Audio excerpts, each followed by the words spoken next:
जय हिंद दोस्तों, स्वागत है आपके अपने YouTube चैनल्स अभिमन्यु पे। दोस्तों आज हम लोग एक टॉपिक पे चर्चा करने वाले हैं, यूनिफॉर्म सिविल कोड यानी समान नागरिक संहिता।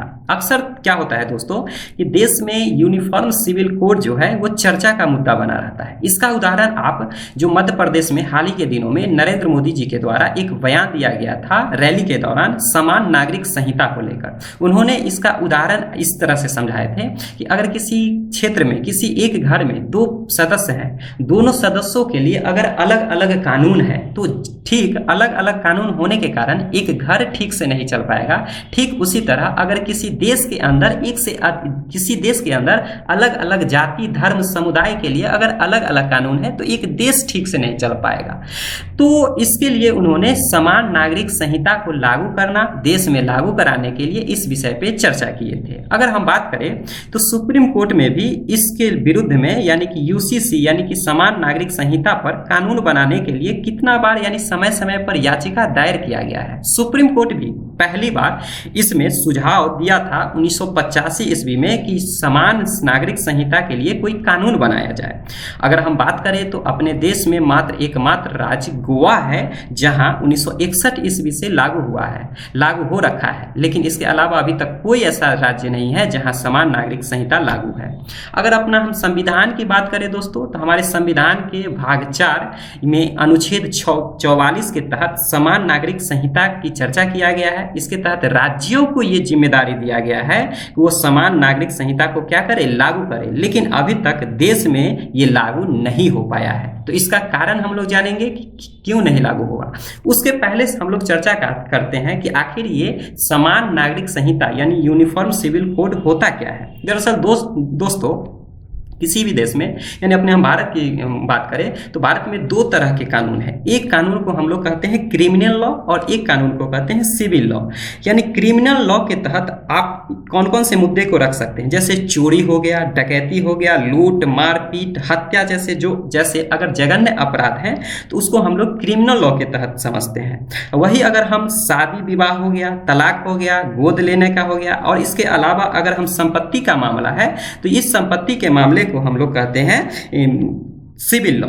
अगर हम वही क्रिमिनल लॉ की बात करें दोस्तों तो क्रिमिनल लॉ में क्या होता है कि किसी देश में यानी अपने भारत में अगर क्रिमिनल लॉ के तहत क्या है कि इसमें कोई भी धर्म है, कोई भी समुदाय है, सभी धर्मों और समुदायों के लिए बिल्कुल एक जैसा कानून है। अगर कोई मुस्लिम है अगर अपराध करता है तो उसके लिए सजा का प्रावधान वही है जो एक हिंदू के लिए है। यानी इसमें सारा का सारा प्रोसेस होता है एक जैसा, इसमें किसी के साथ कोई नाइंसाफी नहीं किया जाता है। अगर हम बात करें सिविल लॉ के तो सिविल लॉ के लिए शादी तलाक ये हो गया, उसके बाद गोद लेना, चाहे संपत्ति का मामला हो, तो इसमें क्या है कि भारत में अलग अलग धर्मों में शादी परिवार संपत्ति से जुड़ा जो भी मामला है वो उसके रीति रिवाज संस्कृति और परंपरा का यानी सभी धर्मों में अपना अपना एक खास महत्व है।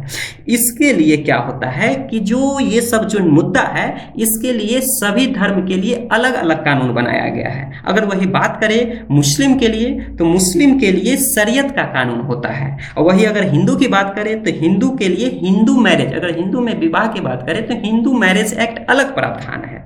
अगर वही ईसाई की बात करें तो उनका अलग कानून है, अगर वही सिख की बात करें तो वही अपना अलग कानून है। यही कारण है कि इसे पर्सनल लॉ के नाम से भी जाना जाता है। लेकिन अगर ये यूनिफॉर्म सिविल कोड लागू हो जाता है तो जो दोनों का दोनों मुद्दा है, चाहे वो क्रिमिनल लॉ हो चाहे सिविल लॉ हो, सभी धर्मों के लिए, चाहे आप किसी भी भारत में किसी भी धर्म से, चाहे हिंदू सिख मुस्लिम कोई भी ईसाई किसी भी धर्म से अगर बिलोंग करते हैं तो सभी के लिए कानून एक समान हो जाएंगे। उदाहरण के आप तौर पे देख सकते हैं कि मुस्लिम में 4 विवाह का अगर जो प्रथा है वही हिंदू में 1 विवाह की प्रथा है। अगर हिंदू में 1 विवाह के होते दूसरे विवाह को अपराध माना जाता है तो ठीक उसी तरह मुस्लिम में 4 विवाह की प्रथा है।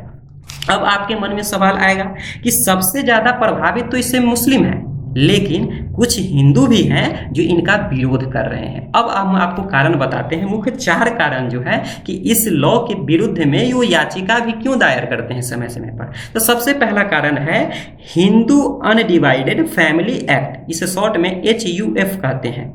ये खत्म होने का संभावना है। दरअसल ये क्या है कि जब देश में शहरीकरण नहीं हुआ था तो आप गांव में देखते थे कि एक परिवार होती थी, एक परिवार में कितना भी कई पीढ़ी दर पीढ़ी क्या होता था कि सब एक छत के नीचे खाना खाना, पूजा स्थल, यानी सबको एक कंबाइंड रूप से वो क्या करते थे कि शामिल करते थे। यानी कुल मिला के हिंदू में मतलब क्या होता था कि हिंदू में एक संयुक्त परिवार की परंपरा थी। उनका कोई भी बिजनेस होता था उन पे समान अधिकार होता था। इसके लिए इनकम टैक्स एक्ट 1961 के तहत इनमें क्या होता था कि अगर कोई बिजनेस कोई परिवार किया हुआ है तो उनके करों में यानी टैक्स में भी छूट दिया जाता था। लेकिन डर है कि कहीं अगर ये समान नागरिक संहिता लागू हुआ तो ये क्या खत्म हो जाएगा, या इसमें अगर हिंदू में अनडिवाइडेड फैमिली एक्ट की बात करें तो जहां पहले महिलाओं को संपत्ति में अधिकार नहीं दिया जाता था, वही 2005 के प्रावधान के अनुसार महिलाओं को भी अब संपत्ति में अधिकार दिया गया है। तो ये एक समस्या है कि क्या ये खत्म हो जाएगा। दूसरा कारण हिंदू विरोध होने का ये कारण है कि स्पेशल मैरिज एक्ट, जिसे ही हम लोग रजिस्टर्ड मैरिज एक्ट कहते हैं, यानी कोर्ट मैरिज आप नाम सुने होंगे। इसमें क्या होता है कि दूसरे धर्म या जाति में शादी कुछ शर्तों के आधार पर किया जाता है।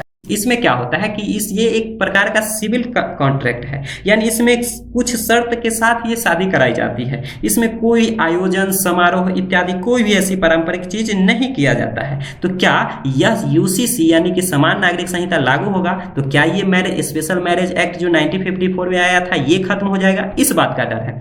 तीसरा डर जो जहाँ पे एक आदिवासी समुदाय इसका क्यों विरोध कर रहे हैं। देखिए आदिवासी समुदाय जिसे स्थान में शेड्यूल्ड ट्राइब्स कहते हैं, अनुसूचित जनजाति, अगर आमतौर पे अगर हम देखेंगे देश के अंदर ये सामाजिक मुख्यधारा यानी वर्तमान में जो सामाजिक मुख्यधारा है उससे ये थोड़ा अलग रहते हैं। खास करके जंगल की बात करें, पहाड़ी क्षेत्रों में रहते हैं, उनका एक अलग समाज होता है। जैसे उदाहरण में अगर हम संथाल की बात करें तो संथाल का अपना संथाल परगना, परहा पंचायत, वहाँ मुंडा में आप लोग हिस्ट्री में पढ़े होंगे, सबका अलग अलग अपना सामाजिक परंपरा होता है, उनका अपना रीति रिवाज होता है और उनका अपना कानून होता है। कुछ अगर हम मैरिज की बात करें तो मैरिज में उनमें बहुपतित्व की परंपरा है, यानी एक महिला एक से अधिक पति के साथ विवाह कर सकती है और एक पुरुष जो है एक से अधिक महिला के साथ भी विवाह कर सकते हैं।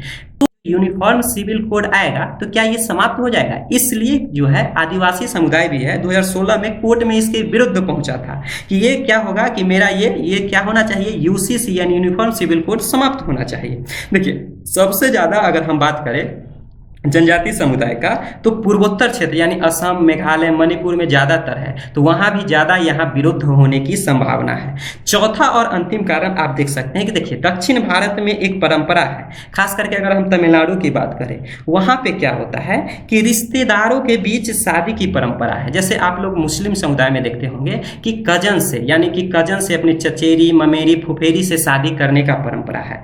ठीक उसी तरह अगर दक्षिण भारत में हिंदू में भी एक परंपरा है, हिंदू में भी क्या होता है कि रिश्तेदारों के बीच शादी किया जाता है। अगर हम तमिलनाडु की बात करें तो लगभग 26% वहाँ जो शादी है वो अपने रिश्तेदारों में, खास करके या तो पिता के साइड से हो सकता है यानी चाचा और चचेरी हो सकती है, माता के साइड से यानी ममेरी हो सकती है और इसके अलावा फुफेरी भी हो सकती है। तो ये शादी हिंदू में यानी तमिलनाडु में ये परंपरा है। तो क्या स्पेशल जो ये यूनिफॉर्म सिविल कोड लागू होगा तो क्या ये जो दक्षिण भारत में रिश्तेदारों के बीच जो शादियां होती है क्या वो समाप्त हो जाएगा। तो इन सब बातों के लिए क्या है कुछ हिंदू भी इसका क्या कर रहा है, विरोध कर रहा है। तो दोस्तों आज के इस वीडियो में आप लोग ये समझ पाए होंगे कि UCC यानी यूनिफॉर्म सिविल कोड क्या है, हिंदू क्यों विरोध कर रहे हैं और देश में किस तरह से कानून काम करता है। वीडियो पसंद आया होगा, लाइक, सब्सक्राइब तथा दोस्तों में शेयर जरूर करें। तब तक के लिए जय हिंद, जय भारत।